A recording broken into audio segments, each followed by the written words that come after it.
चूड़ियों के लिए फेमस फिरोजाबाद शहर में आखिर चूड़ियां कैसे बनाई जाती है। फिरोजाबाद एक ऐसी लोकेशन है जहां पर दुनिया में सबसे ज्यादा चूड़ियों का काम होता है और यहीं से बनने वाली हर तरह की कांच की चूड़ियां पूरे देश के अलग अलग हिस्सों में सप्लाई की जाती है। लेकिन इन खूबसूरत रंग बिरंगी चूड़ियों को बनाने के लिए जिसकी आवश्यकता होती है वो है कांच। लेकिन कांच से डायरेक्ट चूड़ियां नहीं बनती, बल्कि पहले हमें इस कांच को भी फैक्ट्रीज में बनाना पड़ता है। यहाँ पर रेत का एक बड़ा सा पहाड़ खड़ा रहता है जिसे इन मजदूरों के द्वारा छानने का काम किया जाता है।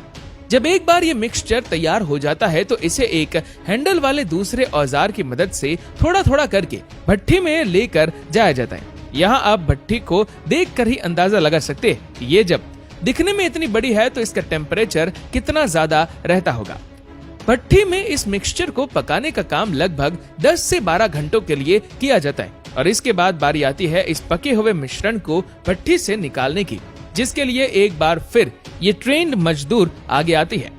अब यहाँ आप देखेंगे कि भट्ठी में इतने घंटे पकने के बाद कांच तैयार हो चुका है, जिन्हें फैक्ट्री के वर्कर्स के द्वारा लोहे की रोड पर लपेट दिया जाता है और अब इस गर्म कांच को उठाकर भट्ठी से निकालकर आगे प्रोसेस के लिए दे दिया जाता है। अब यहाँ पर आगे के प्रोसेस में ये गर्म कांच को दूसरे वर्कर्स को दे दिया जाता है, जहाँ इन्हें थोड़ी देर तक ठंडा होने के लिए छोड़ दिया जाता है। लेकिन फिर भी यहाँ बैठा मजदूर इन्हें एक खास तरह के औजार से दबाकर एक खास शेप में लाने की कोशिश करता है ताकि कांच को आगे प्रोसेस करने में आसानी हो सके। जब एक बार ये खास तरह के शेप में बनकर तैयार हो जाते हैं तो इन्हें थोड़ी देर के लिए छोड़ दिया जाता है और जब ये थोड़ा और नॉर्मल हो जाते हैं तो इन्हें आगे प्रोसेस के लिए भेज दिया जाता है, जहाँ पर इनकी कलरिंग की जाती है। अब भट्ठी में गर्म किए गए कलर को कांच के टुकड़े पर लगाया जाता है और उसे हर तरफ से कांच के टुकड़े पर फैलाने की कोशिश की जाती है।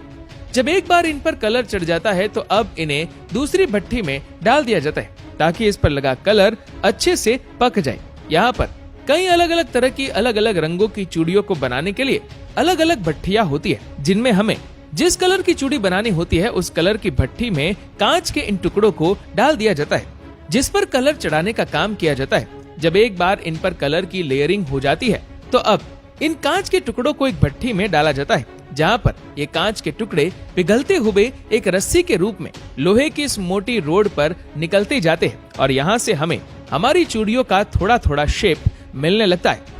इस पर लिपटते टाइम तो ये कांच काफी गर्म होते हैं, लेकिन धीरे धीरे करके ये ठंडा भी होने लगता है और लोहे की रोड पर लिपटता रहता है। जब एक बार ये लोहे की रोड पर पूरी तरह से लिपट जाता है तो इसे रोड से उतार लिया जाता है और निकाल कर रख दिया जाता है। आगे की प्रोसेस में इसे एक वर्कर के द्वारा ब्लेड चलाकर एक दूसरे से अलग कर दिया जाता है और दूसरे वर्कर को दे दिया जाता है, जो इनका गुच्छा बनाकर तैयार करते हैं, जिसे आगे बाजार में बेचने के लिए भेज दिया जाता है।